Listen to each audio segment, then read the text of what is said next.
Good morning, everybody, or actually good afternoon at this point. My name is Mark. I'm from Olympus. I'm a tech rep, and I'm here to do a little digital 101 with everybody. So you have different types of cameras for different users, and it goes up and down the scale. Some of you have had film cameras and you don't want to carry big bulky SLRs anymore, and now you want to go to small convenient type cameras. So you can go to something real simple and easy. You know, something like from our FE series. Actually, one of the FE cameras still use AA batteries, so depending on what your preference is power-wise, that might be important to you. You may want to think about, do I want to have to worry about recharging a battery, or do I want to just throw AA's in and move on from there? As far as rangefinder or electronic viewfinder, we only have one in our lineup in the point and shoot realm that would kind of cover this, and this is the SP570. This is what we call an ultra zoom camera. It's a 20-time optical zoom camera. In my hand, you've got the equivalent of a 26mm wide-angle lens all the way up to 504mm worth of telephoto. This actual camera does something really neat that I'm not able to do with my SLRs just quite yet, and this one will actually do 13 frames a second. Now also, this is a little bit more advanced because it also has a hot shoe, so I can put, besides the pop-up flash, I can utilize external flashes, so there are more accessories that I can do with this than I can actually do here down on the point and shoot, real point and shoot level. Then you have SLR or single lens reflex camera. What that means is that you've got a camera that has an interchangeable lens system. I can remove the lens and put a different lens on if I want or not. So again, you have versatility of being able to go up to and including something like this. You've got different types of things for people who want to get into different types of photography. For those of you who may consider underwater photography, you'll need a housing unless you get a waterproof camera. This camera is rated for 33 feet. If you go beyond 33 feet, it will leak, and then you void warranties. But if you put it in the housing, you're good for 131 feet. Now also with underwater cameras, be advised that even though it's waterproof, if you open up a side door or compartment on the camera that's sealed, like where your USB plug goes, and water will get in there and then destroy the camera. Histogram, I don't know if any of you have ever seen this before in your camera. Basically, this is like the old days when the guys went out there with the light meters. What this means is it's looking at the whole scale of light out there, and you've got highlights, midtones, shadow detail.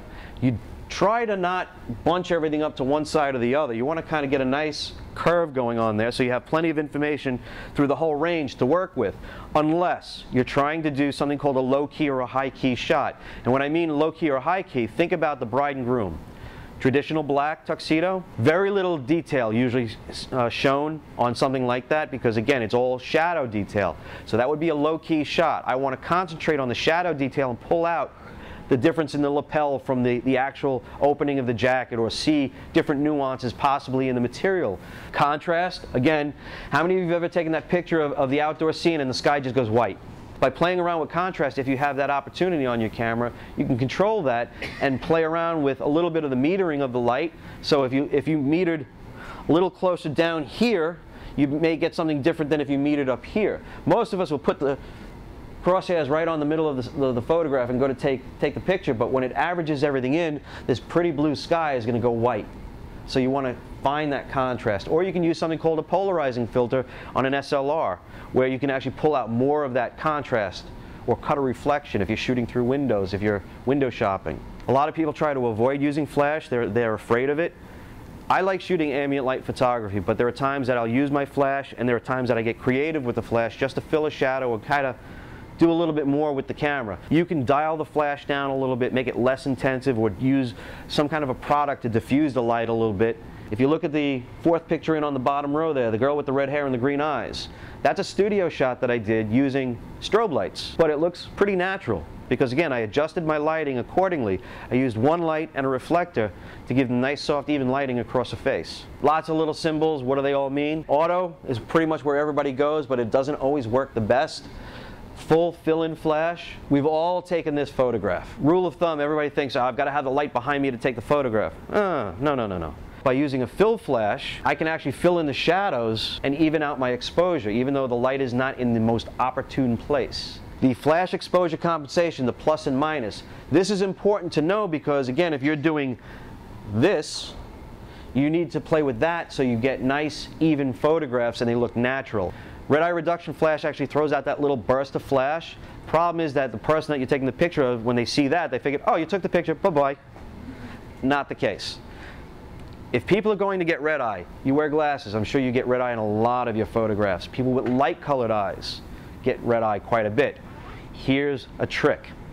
If you're having a formal portrait taken, take the back of your glasses and tilt them up just a little bit. The back right on the ear changes the angle that the light is hitting the eye. So now you don't get the red eye. If you think about the wedding photographer, they take the flash off the camera and they move it way the heck over here, right? And that's because they don't want red eye. They don't want that flash in the eyes. They don't want that to happen. The slow curtain is another creative way of doing different things. This was just one of those goofy scenes downtown at Halloween. I like the movement behind Apollo, but yet the slow sync flash kept him nice and sharp. Some basic rules of composition, rule of thirds. Think about a tic-tac-toe board and place your subject where it would be visually interesting in that tic-tac-toe board. A lot of times people, just put the picture smack dab in the middle. By moving it off into one of the other quadrants, it kind of draws your eye around depending on what you're doing. Quality of light, trying different times of the day, shooting the same subject matter. It changes how things look. The worst time of day to actually go out and shoot somebody is middle of the day because, again, hard light coming straight down, not very pleasing. So nice soft light in the early morning or the late afternoon makes things a little bit different. Like on the girl in the middle over here, real late in the day, and you can see by the direction of the light that it's late in the afternoon. Makes it very pleasing. And that is it. You've all weathered my class.